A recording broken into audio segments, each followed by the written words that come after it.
May mga nakaka-receive ng info, mga ate at kuya, na itong si VP Sara ay nanganganib na matulad sa kanyang tatay. Tama kayo, hindi na 'to bago. And alam naman natin, hindi umaatras kahit pa nabubuking ang mga taong may mga maiitim na balak sa pamilya Duterte dahil tinik nga sa landas nila si VP Sara, 'di ba? Lalo ngayon mga kababayan na nung, inagaw ni VP Sara si Camille at si Mangga doon sa alyansa, naipanalo niya. Siguro yung 10 natitira doon sa senatorial candidates ni Ngiwi gustong-gusto na ring lumipat, right? Nga lang at hindi nila magawa-gawa. Ayun, may mga nagkanda-talo. So, 'di ba 12 'yon? Okay, 5 ang nanalo bukod kay Mangga at kay Camille. So, 12 kasi yung candidate ni Ngiwi, candidates. So, may 5 natalo. Sino-sino ba yon? Si Abalos, si Revilla, Bong Revilla, right? Si Manny Pacquiao, si Abby Binay. May isa pa. Puro nga sila sikat, pero natalo. So, siguro meron sa kanila na gustong lumipat, wala lang choice, nasimulan na doon, nagstay pa rin, talo pa rin. So, kumbaga, kita nila na iba kapag Duterte ang nag-endorse. Mamaya pag-uusapan din natin, ha, lamang na lamang pa rin si PRRD pagdating sa trust ratings. Pulse Asia yata yung nag-conduct ng survey. Ang taas ng tiwala ng taong bayan kay PRRD at kay VP Sara, singiwi lagapak. So alam nilang banta si VP Sara sa ngayong panahon sa kanila, dahil mahal pa rin ng mga Pilipino at pinagkakatiwalaan, lalong-lalo na pagpatak ng 28. Mga kababayan, mabilis ang taon, mabilis ang araw, nakakatatlong taon na tayo simula nung nag-election ng presidential. Okay? Pagpatak ng 2026 or next year, busy na po ang mga politiko preparing for the campaign, right? For the campaign in 2028. Next year, sabi nga ni VP Sara, di ba? Sabi niya, nung tinatanong siya I think last year and even 2023, sabi niya napakaaga naman para pag-usapan pa yung 2028 na presidential, yung next na presidential elections. Mga 2026 ako magsasalita kung tatakbo ako or hindi. Kaso mo, ngayong taon, and even nung bumisita si VP Sara, I think when did she go to Japan? Hello sa mga nasa Japan.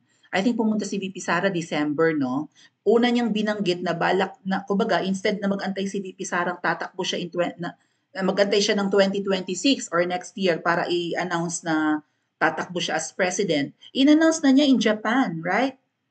Nung bumisita yan ng Japan, kasi kahanga-hanga naman po talaga ang mga Pilipino dyan. Alam naman natin, majority of the OFWs are Duterte supporters, pero ang dami kasing Pinoy dyan and solid talaga sila kay VP. Okay? So, kung may mga parali yung mga kababayan natin ngayon sa ICC or doon sa the Netherlands, hindi rin nagpapahuli ang Japan.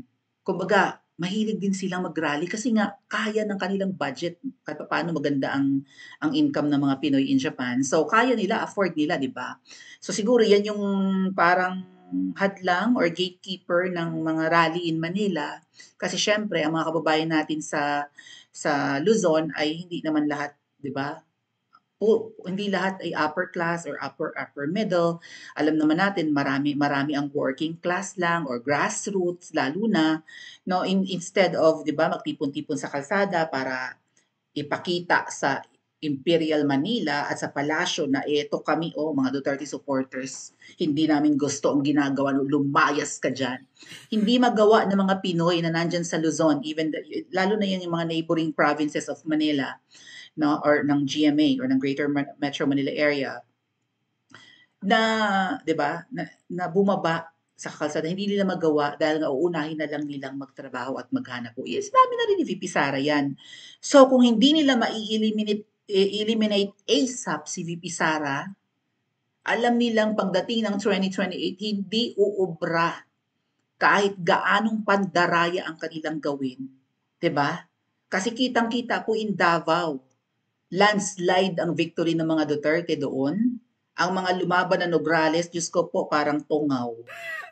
Kung ang boto ni Pangulong Duterte, pagpalagay mo 300,000 votes, yung boto yata ni, sino ba yan, yung Nograles, yung sumasayaw-sayaw na parang Becky. Sino ba yun? Basta Nograles din. Kasi yung retokada ay comment nyo nga sa comment section. Basta yung Nograles na parang bading. Nagkending-kending doon. Ang boto yata parang ano lang, mga 60,000. Uli, lahat talaga, ang layo ng agwat. So, habang tumatagal, di ba, ay napapamahal si VP Sara sa mga Pilipino kasi nga pumapalag si VP Sara, nakakakita tayo ng kakampi, kita natin na hindi lang underperforming itong Niwi administration, wala talagang ginagawa. Oh, wala tayong nakikitang projects, nagtataka ang taong bayan. Ngayon, kino-consider ng taong bayan, wait, ayaw na natin ng Marcos, wala namang ginawa, puro kurakot, puro pasyal. Balik na naman ang drugs, hindi na naman tahimik ang buhay natin. Duterte na nga lang ulit. Kaya po siguro may mga nakaka-receive ng info ngayon mga kababayan na kasi nagbabalak umalis si VP Sara at baka nakaalis na nga papuntang the Netherlands. Bakit? Magbi-birthday ang ating pangalawang pangulo, di ba? Ngayong March 31. Katapusan ng Mayo, birthday ni VP Sara.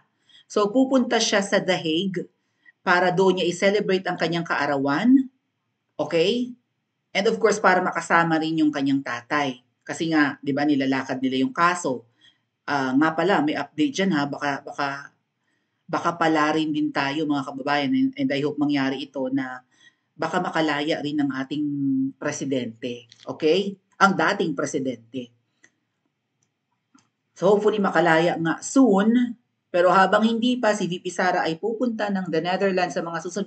27 na ngayon, ilang oras din ang biyahe. Right? Shoutout sa mga nasa Europe. Ilang oras po bang biyahe? Umabot ba ng 24 hours? 36 hours? Maybe more? So, kailangan ni VP Sarang lumipad na kaagad para makapagpahinga doon ng konti and then mag-ready para sa kanyang birthday. And of course, ang mga kababayan natin magtitipon-tipon doon, di ba? Pero sa pagpunta ni VP Sara na yan sa The Hague, ay huwag na huwag daw uuwi ng Pilipinas muna. Napag-usapan na rin natin to last year. Dahil baka pagkatapos ng kanyang birthday at uuwi ng Pilipinas, baka harangin na naman siya sa airport at dalhin siya, bitbitin siya, Villamor Air Base 2.0 nga raw, sabi ni 167.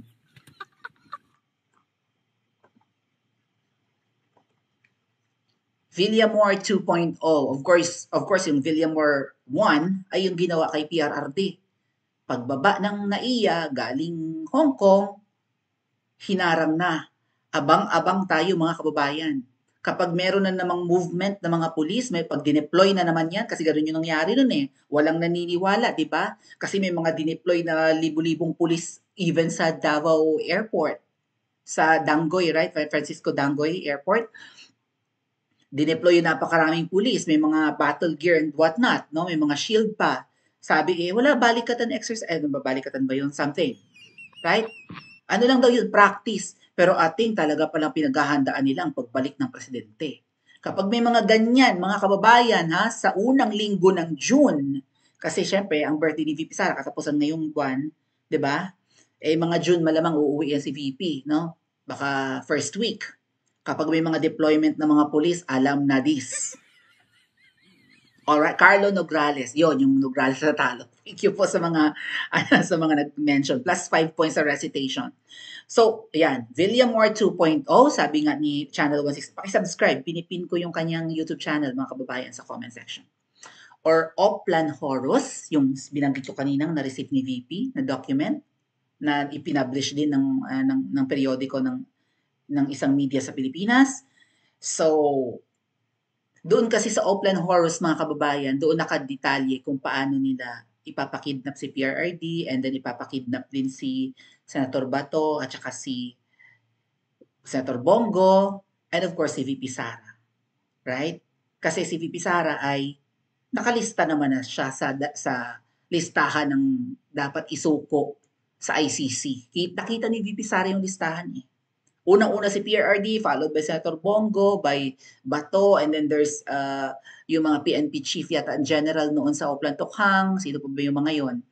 So, may mga dalawa pang pangalan, and then sa last na part ng listahan, pangalan ni VP Sarang nandun. Kaya nga kapag ka nag-uusap yung mag-ama, dapat daw in English kasi nga baka nagsa-strategize si VP Sara at yung tatay niya ng kung paano, di ba? Paano makakaligtas or kung ano yung magiging laban nila para makawala siya. So kapag nag-uusap sila doon sa kulungan ni PRRD, sa ICC ay in English kasi nga ayaw ng The Hague na nag-uusap sa vernaculars or even sa Filipino language, mga kababayan, kasi hindi nila maintindihan. Okay? So, mukhang tuloy-tuloy pa rin po ang Oplan Horrors. Kung hindi kayo familiar, yun nga po yun, yung plano, no, na kung paano iti-take down yung Duterte candidates bago mag-election, di ba? Ano yan, nag-leak yan. Nasabi na fake news yan, fake news. Eh, ang nag-publish yan, hindi kami mga vloggers, kundi yung isang periodiko sa Pilipinas. In-upload nila, pinost nila sa Facebook. Oh, so they are not backing down. Hindi lang po si 167 na naka-receive ng info, even din po si Tentay, sabi ano nga raw, Inday, please be forewarned. Oh. And then, eto pa.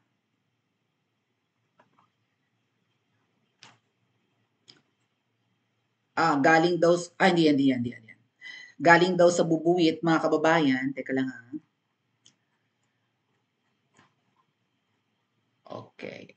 Galing sa isang bubuwit or parang puting ahas, baka puting bubuwit, no? Or mga insider or yung mga hindi na masaya sa pinagagagawa ng mag-asawang bangag.